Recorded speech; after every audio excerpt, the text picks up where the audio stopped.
Grace Millane, a young woman full of life and adventure, had just graduated from university and set off on a solo trip around the world. She traveled across continents, met new people, and embraced every experience that came her way. But while in New Zealand, she went on a Tinder date with a local man, someone she believed she could trust. CCTV captured them laughing, cuddling, and sharing drinks late into the night. But after that date, no one ever heard from her again. Security cameras followed the couple as they made their way back to his hotel room. But the next day, when he left, he wasn't with Grace. He was carrying a suitcase. Welcome to Slice of Darkness. This is your host, Alyssa, and let's get into the Grace Millane case. Grace was just 21 years old when she set off on this adventure. Born on December 2nd, 1996, in Essex, England, she was the youngest in a loving family. Her parents, Gillian and David, raised her alongside her two older brothers, Declan and Michael. Everything about Grace's childhood suggests it was full of happiness. Her dad was a successful builder with his own business, and they lived in what they described as their dream home. Grace was outgoing, kind, and incredibly creative. She had a deep passion for art, painting, and drawing, and she even had an Instagram account dedicated to her work, Art by Millane. And here's something chilling. The last piece she ever posted was a painting of a skull with a caption that read, "Two can keep a secret if one of them is dead." Less than 2 months later, she was gone. She had recently graduated from the University of Lincoln with a degree in advertising and marketing. University had been an amazing experience for her. She made lifelong friends, played hockey, and was an active member of the university's hockey society. But after graduation, she wasn't ready to settle down. She wanted to explore the world. In October 2018, her parents dropped her off at the airport, and she set off on a 9-month solo backpacking trip. She planned to return home in time for a family wedding in June. Her first stop was Peru, and she was thrilled about everything, especially visiting the chocolate factories. She also took on a huge challenge, trekking to Machu Picchu, an ancient Incan city that requires a 5-day hike to reach. Now, personally, I don't think I could do that. 5 days of walking? No, thank you. Do they have Uber for mountains? Because I'd need one. But Grace, she loved it. She joined a trekking group, made new friends, and when they finally reached the top, they took a celebratory group photo together. Despite how much fun she was having, she always stayed in touch with home. Grace's dad later said that she checked in every single day, whether it was a text, a FaceTime call, or sending photos of what she'd been up to. Her family missed her, and those daily messages reassured them that she was safe. Because as exciting as solo travel can be, it also comes with serious risks, especially for a young woman alone in a foreign country. Predators target female solo travelers because they're unfamiliar with the area, making them easier to rob, assault, or worse. Grace was aware of these dangers, but being part of a group, like her hiking crew, gave her a sense of security. After Peru, she moved on to her next destination, New Zealand, and that's where this case takes a tragic turn. She arrived in Auckland on November 20th, 2018, and spent 10 days island hopping, exploring New Zealand's stunning North Island. It has the most beautiful white sand beaches, crystal clear blue water, and endless horizons. Since New Zealand is so far from any other country, when you look out over the ocean, there's nothing, just pristine water stretching as far as the eye can see. But after 10 days of exploring the islands, Grace returned to Auckland City on November 30th. Grace checked into Base Backpackers Hostel, a popular chain catering to travelers like her, with locations across Australia and New Zealand. It was perfect for young backpackers, or anyone looking for a budget-friendly stay. These hostels had dorm-style bunk beds, shared kitchens, and laundry facilities. Essentially, a temporary home where travelers could refresh, recharge, and do their washing before heading out to explore again. Grace planned to spend several days in Auckland before heading back to the islands.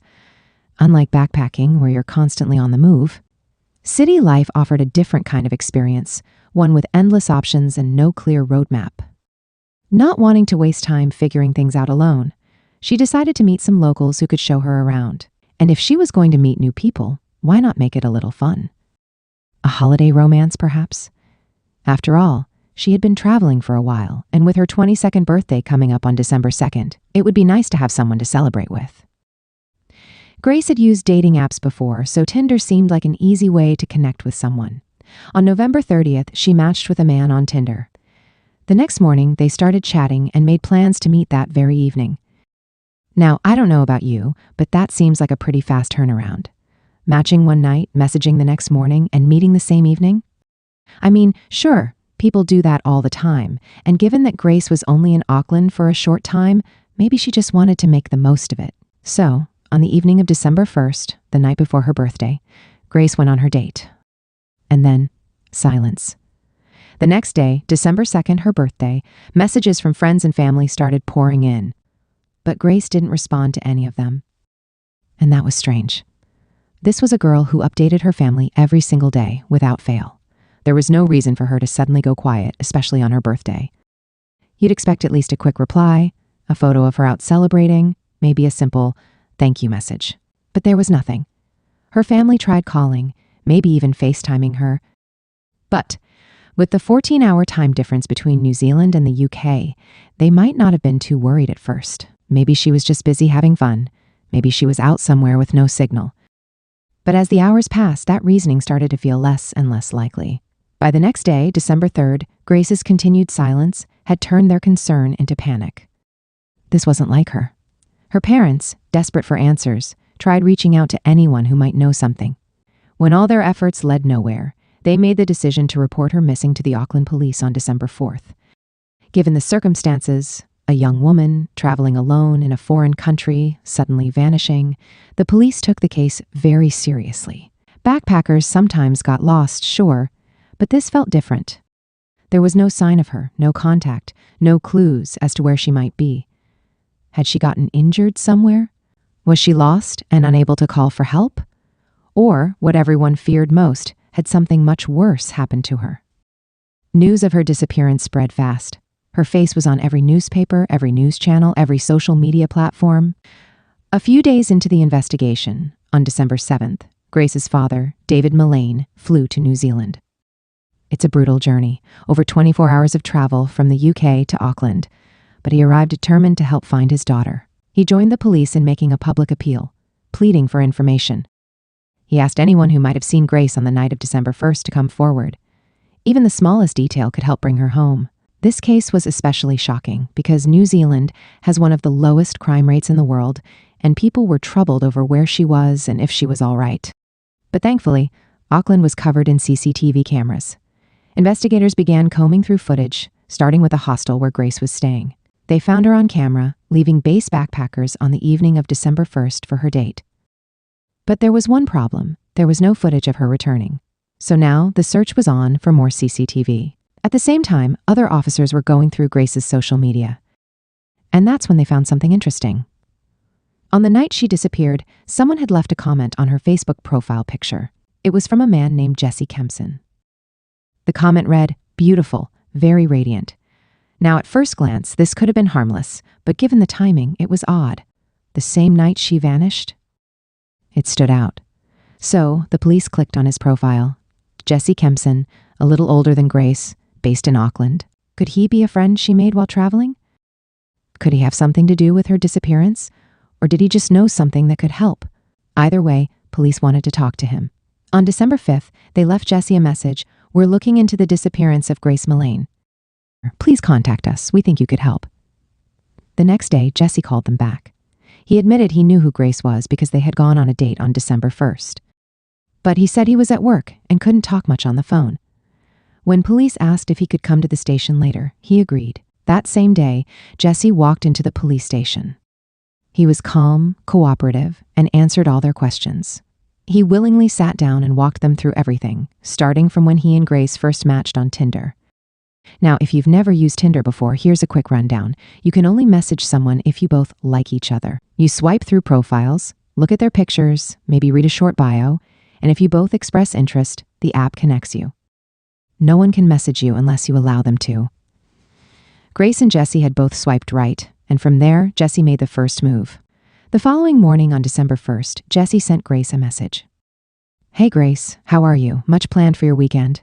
Grace responded, "Hey, I'm good, thanks. It's actually my birthday tomorrow, but I have no plans." Jesse replied, "Oh, happy birthday for tomorrow. Much planned this evening then?"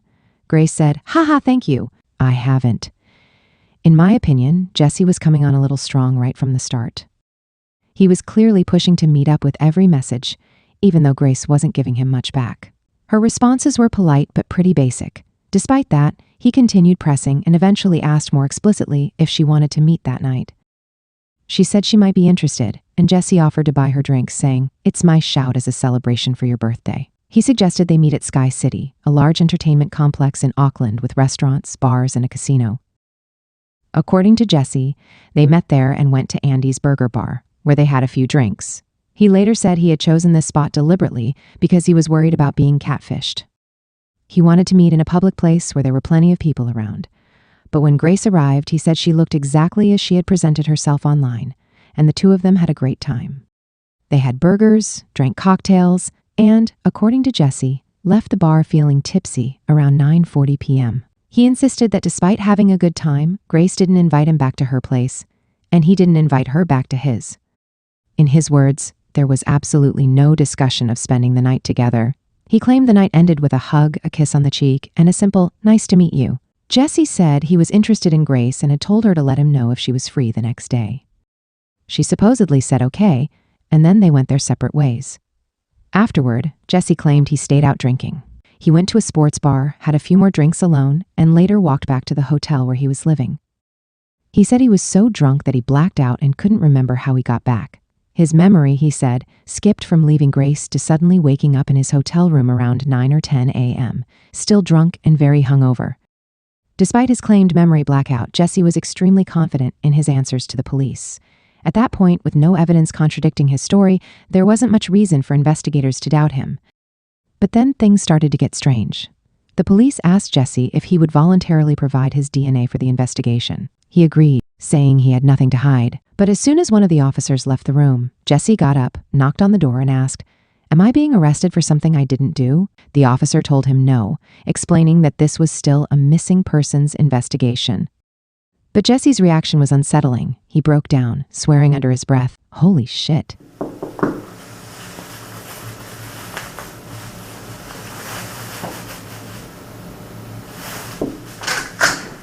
Hey, I just want to ask a question. Am I being arrested for something I didn't do?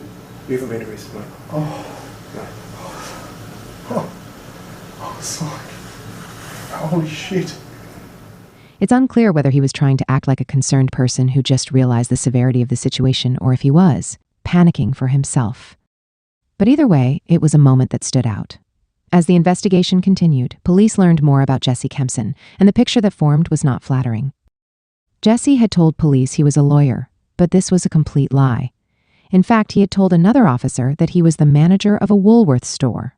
He didn't realize that they would compare notes and see that his stories didn't match. The truth was, Jesse was unemployed.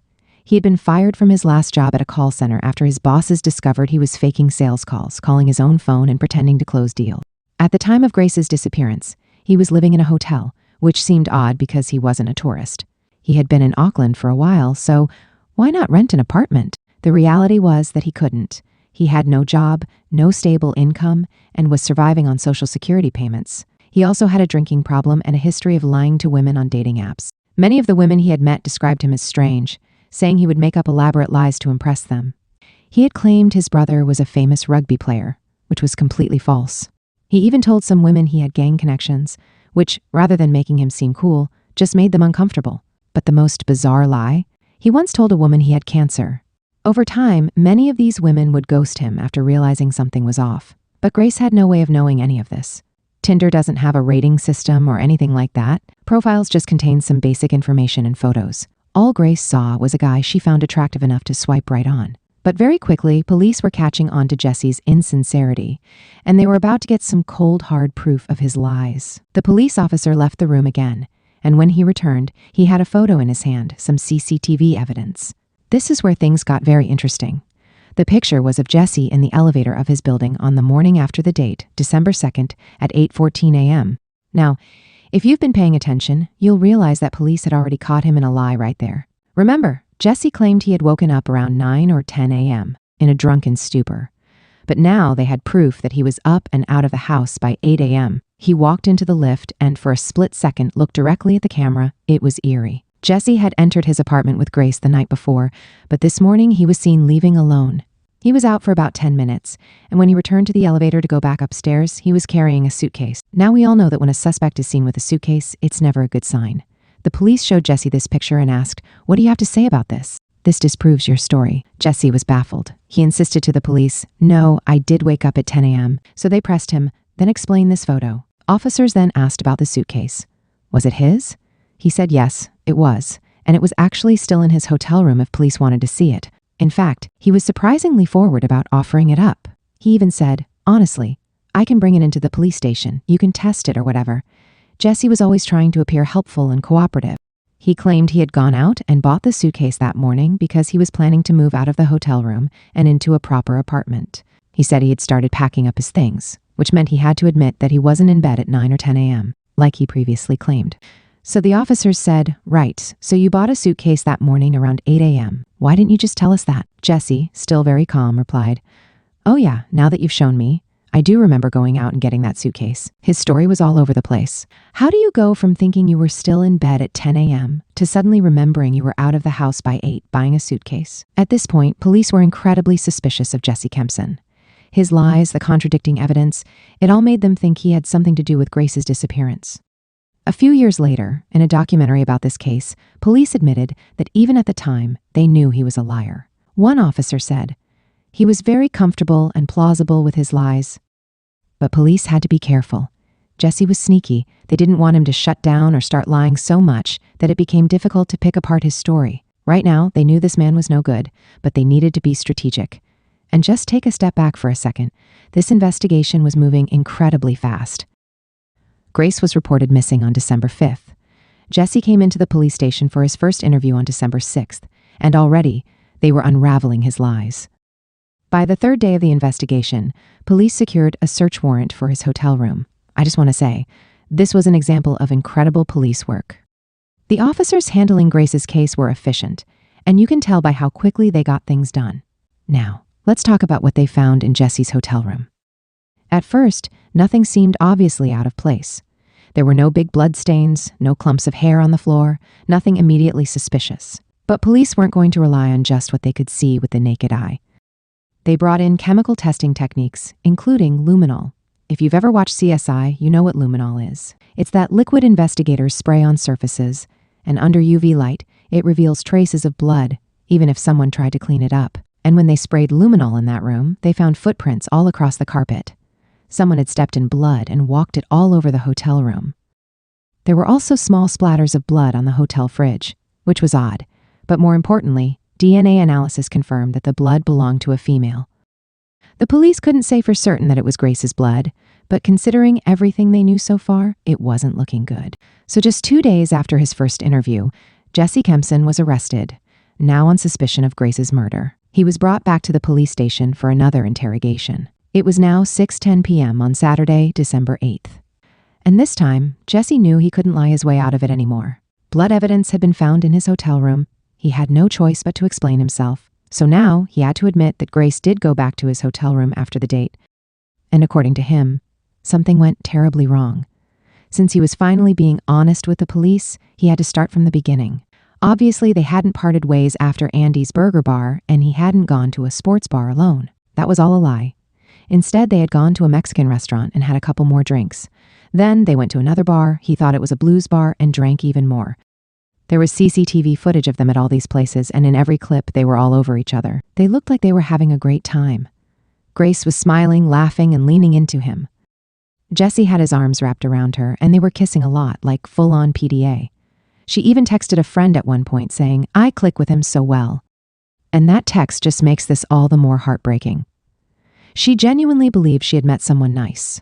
She told her friend, "I'll let you know what happens tomorrow." But she never got the chance. That was the last message she ever sent. After leaving the last bar, Grace and Jesse walked to his hotel, still wrapped up in each other. He had his arm around her the entire time, and when they walked through the lobby, she was holding his hand, looking up at him and smiling. She looked so happy. She trusted him, and she had no idea she was walking into a nightmare. It's always chilling when you see actual footage of someone's final moments, when they still believe they're safe, completely unaware of what's coming next. Grace had no idea what she was walking into as she and Jesse stepped into the elevator, heading up to the 3rd floor together. That elevator ride would be the last time she was ever seen alive. But before we get ahead of ourselves, let's talk about Jesse's version of what happened inside that hotel room. According to him, things started off normal. They were kissing, the moment was getting heated, and then Grace brought up 50 Shades of Grey. Now, most people have at least heard of this trilogy. It's a well-known erotic romance series that was also adapted into films. The story follows a young woman who meets a dark, handsome, and mysterious man who introduces her to the world of BDSM. Jesse claimed that during their intimate moment, Grace expressed interest in trying something similar. He described how they started engaging in what he called rougher intimacy. At one point, she allegedly asked him to hold her arms down and squeeze tighter. Then he said she asked him to choke her. Now, this is where things become difficult to discuss because, truthfully, we don't know what really happened. No one else was in that room. We only have the word of a man who, as we'll see, has a history of lying. But even if Grace did consent to certain activities, there's an important distinction to be made. Safe, consensual choking in a BDSM context is not the same as violent strangulation. They are not even remotely similar. In controlled scenarios, the goal of breath play is usually to momentarily restrict blood flow to create a lightheaded sensation, not to completely cut off oxygen. People who engage in this kind of activity often establish clear boundaries, like safe words or tapping signals to stop if things go too far. But here's the thing. Accidental strangulation leading to death doesn't happen the way Jesse wants us to believe. It takes several minutes of continuous pressure to cause fatal harm. That's not something that just happens by mistake. Jesse told the police that after they finished, he went to take a shower, claiming he was still drunk from earlier that night. He then said he fell asleep standing up in the shower, something that sounds bizarre to say the least. When he woke up, it was still dark, so he dried off and got back into bed without turning on any lights or checking on Grace. He assumed she had already left, but when morning came, reality set in. Jesse claimed he woke up to find Grace lying on the floor, unresponsive, with blood coming from her nose. He said he panicked, yelling her name and shaking her, but she didn't respond. He insisted that, at first, he thought she was just unconscious. Only when she didn't wake up did he realize something was wrong. Now, let's think about this for a second. If he truly believed there was even a chance she was still alive, wouldn't the logical thing be to call for help immediately? But instead, he hesitated. He later admitted that he almost dialed 111, the emergency number in New Zealand, but stopped himself because he was afraid of how it would look. That alone raises serious questions. If someone is in distress, most people wouldn't stop to think, oh no, this might look bad for me. They would instinctively call for help. The fact that he didn't suggests he already knew there was no saving Grace. During his police interview, Jesse became very visibly emotional. He got so overwhelmed that he had to step outside for a breather. Up until this point, he had been composed, too composed, given the circumstances. But now, he suddenly seemed shaken. It was one of the few moments where he showed any kind of distress. Jesse told police that once he realized Grace was gone, he had no idea what to do. He kept insisting that it was a tragic accident, that he had never meant for any of this to happen. And yet, his actions tell a different story. Instead of calling for help, Jesse left his apartment around 8 a.m., alone, carrying nothing with him. He walked to a local store called The Warehouse, where he purchased a large suitcase. CCTV footage captured him calmly returning to his apartment with it. But that wasn't the only thing he bought that morning. He also stopped at a supermarket and picked up cleaning supplies, bleach, spray bottles, and other items used for wiping away evidence. While Grace's body lay in his hotel room, Jesse was preparing for a cover-up. About 3 hours later, he came back to his apartment, this time with a rental car.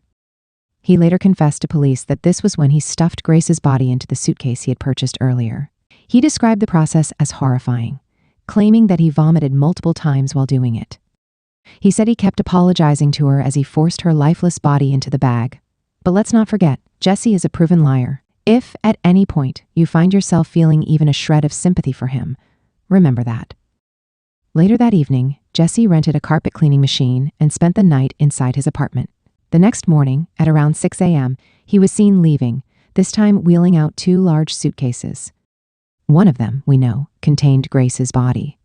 As for the second suitcase, its contents remain unclear. It could have been filled with cleaning supplies, or possibly even Grace's belongings, some of which, like her phone, were never recovered.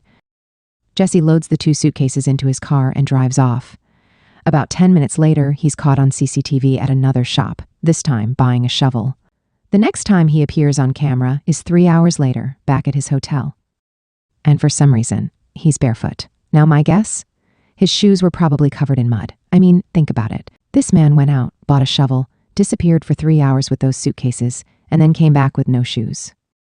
Not only that, but he was wearing a different outfit, and earlier that day, he had already taken a full set of clothes to be dry cleaned. Clearly, he had planned ahead. But the mud on his shoes?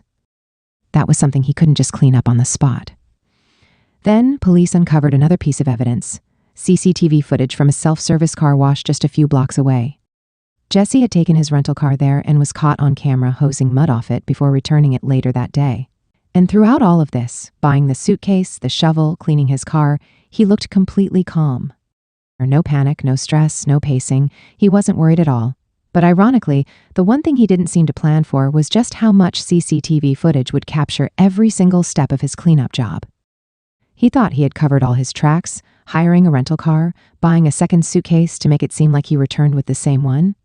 But all he really did was leave an entire trail of evidence behind him. With all this stacked against him, 26-year-old Jesse Kempson was charged with the murder of Grace Millane. He didn't resist much, probably because at that point, what could he even argue? Every part of his cleanup journey was recorded on camera. One day after his arrest, Jesse led police straight to where he had buried Grace's body, still inside the suitcase.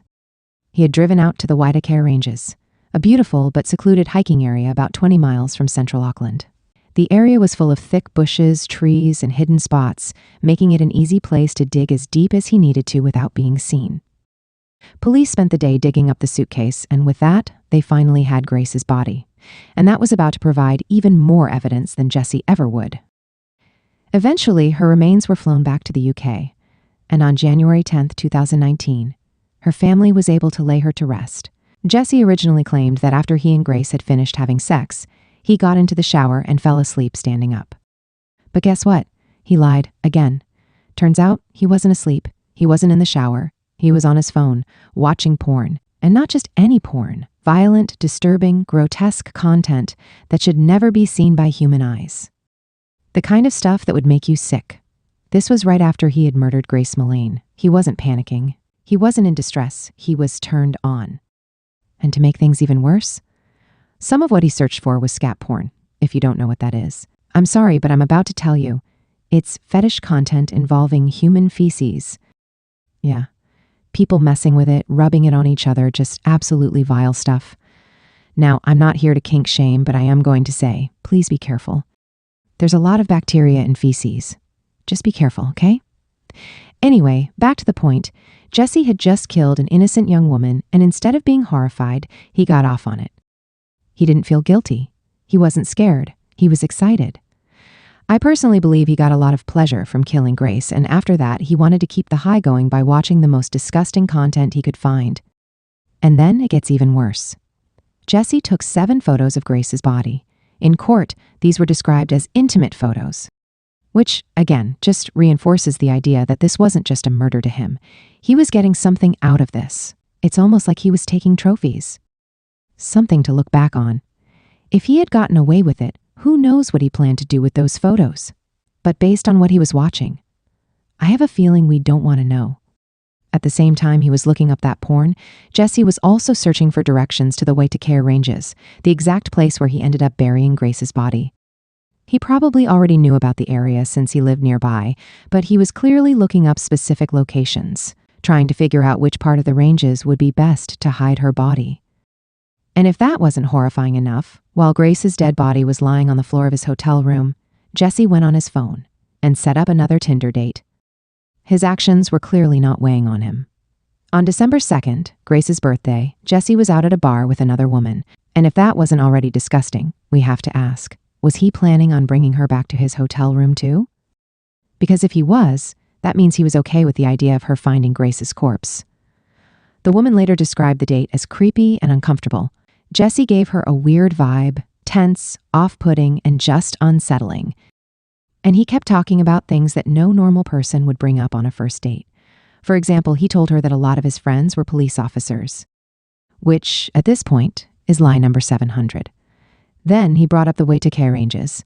He told this woman that his police friends were struggling because they were constantly recovering dead bodies from the area. And if that wasn't disturbing enough, he dropped another fun fact. He told her that police dogs can't sniff out bodies if they're buried more than 4 feet deep. Just to remind you, this was a first date. Who the hell brings that up over drinks? Even if you're talking to someone who consumes true crime content, they'd still be running for the door. And apparently, this woman did get the creeps. She actually lied about where her car was parked just to avoid walking with him. She told him she parked at the other end of the lot when, in reality, she was going the same way as him. She just didn't want him following her. And honestly, good instincts. Because right after that date, Jesse drove back to his hotel, loaded Grace's body into his rental car, and buried her in the exact location he had just been telling his date about. Thankfully, Jesse's trial led to a murder conviction. Even though he pleaded not guilty, there was just too much evidence against him. He showed absolutely no emotion when his sentence was read out: life in prison with a minimum of 17 years. And after that, more victims started coming forward. It turned out that his second Tinder date wasn't the only woman Jesse had terrorized. There were multiple women who had been too scared to speak up before. But now that he was locked away, they finally felt safe enough to tell their stories. One of them was a British backpacker who had met Jesse 8 months before Grace. Same scenario, matched on Tinder, went for drinks, went back to his hotel. But when she refused sex, Jesse didn't take no for an answer. Another woman came forward saying she was Jesse's ex-girlfriend from 2017. They had lived together, and she described him as horrifically abusive. He assaulted her multiple times. He would chase her around the house with a knife, hold it to her throat, and at one point, he even told her that he was sent by the CIA to kill her. According to her, Jesse was obsessed with power and control. And when he felt like he didn't have control, he became violent. She also mentioned that during sex, he would strangle her until she passed out. She told him she didn't like it, but he kept doing it anyway. And thinking back, she believed it was his way of reminding her who was in charge, that at any moment he could kill her. This same ex-girlfriend has a theory about what happened to Grace. She thinks that Grace might have refused sex, and Jesse, being Jesse, just snapped. Jesse Kempson's mind is honestly a terrifying place to try and understand. He wasn't just some guy who made a mistake in a moment of rage. His entire pattern of behavior before and after Grace's murder shows something much darker. He was a liar, a manipulator, and, at his core, someone who thrived on control. Disclaimer: the following analysis is based on publicly available information and should not be interpreted as a professional psychological evaluation. We are not psychologists, and this discussion is intended to provide insight from a general perspective, not a clinical one. Jesse Kempson's psychology is honestly chilling because it's not just about one violent act. It's about a pattern of behavior that points to deep-rooted issues. He wasn't a guy who just snapped one day. His actions show a mix of narcissism, pathological lying, a lack of empathy, and a dangerous need for control. One of the biggest red flags with him was his compulsive lying. He didn't just lie to get out of trouble. He built entire fake identities, claiming to be a millionaire, an athlete, a lawyer. That level of deception isn't just about insecurity, it's about control. He wanted to shape how people saw him, make himself seem more powerful and desirable. That need to be admired is a classic trait of narcissistic personality disorder. But narcissism alone doesn't make someone violent. The real danger comes when that inflated sense of self is threatened, when someone doesn't believe their lies, when they're rejected, or when they feel like they're losing control. That's when they lash out. That's exactly what we see with Kempson. He didn't just kill Grace Millane, he treated her death like an inconvenience, something to clean up and move on from. There was no panic, no visible remorse. Instead, he immediately started covering his tracks, searching for ways to dispose of a body, and even setting up another Tinder date. That complete emotional detachment is a hallmark of psychopathy. Psychopaths don't experience guilt or empathy the way normal people do. They can mimic emotions, they can charm people, but underneath it all, they lack real human connection. But what really makes his mindset terrifying is what he did after the murder. His search history tells us a lot about where his head was at. Instead of freaking out, he looked up violent pornography, specifically, content that involved women being harmed. That's not just shocking, it suggests that he found pleasure in what he had done. This kind of link between violence and sexual gratification is seen in sadistic offenders. For them, power and dominance are the goal, and inflicting pain or fear gives them a sense of control. Another thing that stands out is his need to relive the crime. He wasn't just trying to get away with it, he wanted to talk about it. When he went on that second date, he casually brought up missing bodies in Waitakere Ranges, where he planned to bury Grace. He even brought up this random fact about how police dogs can't sniff out buried bodies if they're buried more than 4 feet deep. Who even brings that up in casual conversation? It's like he was getting some twisted thrill from talking about it, almost like he wanted to relive the murder in little hints without actually confessing. That kind of behavior is typical in killers who are high in sadistic tendencies. They get a thrill from the crime itself, but also from the aftermath. Watching the news, hinting at what they did, feeling like they hold a secret that no one else knows. And then there's his history of violence. This wasn't an isolated incident. Women from his past came forward with horrifying stories, choking, controlling behavior, threats, even a previous sexual assault. The fact that he had already assaulted another British backpacker before meeting Grace suggests that he was escalating. Many serial offenders start with lower-level crimes, stalking, assault, coercion, before they eventually cross into murder. If he hadn't been caught, there's every reason to believe he would have done this again. So, looking at Kempson from a criminal psychology perspective, he shows traits of narcissism, psychopathy, and sadism. He needed control, he had no empathy, and he got pleasure from violence. But the scariest part? He wasn't some obvious monster. He was a regular guy, meeting women on dating apps, pretending to be charming and successful. That's why cases like this are so disturbing, because people like him don't always look dangerous. But underneath, the signs are all there. If there's one small thing that came out of this case, it's that it led to a major legal change. In 2020, England and Wales ruled that rough sex can no longer be used as a legal defense for murder. Before that, men could claim that a woman died accidentally during sex and actually reduce their charges. That loophole is now gone, and it's because of cases like Grace's. There's also a charity set up in her memory called Love Grace, where people can donate handbags filled with essentials for women in need. And honestly, I think that's such a beautiful way to honor her. If you want to support them, I'll leave a link in the description. But yeah, that's the case of Jesse Kempson. It's beyond disturbing, and I honestly hope that he never sees the outside world again. And that brings us to the end of today's case. If you have any information or thoughtful insights about this case, please let us know respectfully in the comments section. Don't forget to like and subscribe to stay updated on future cases, and until next time, when we explore another bone-chilling case, right here on Slice of Darkness. Stay vigilant, stay safe.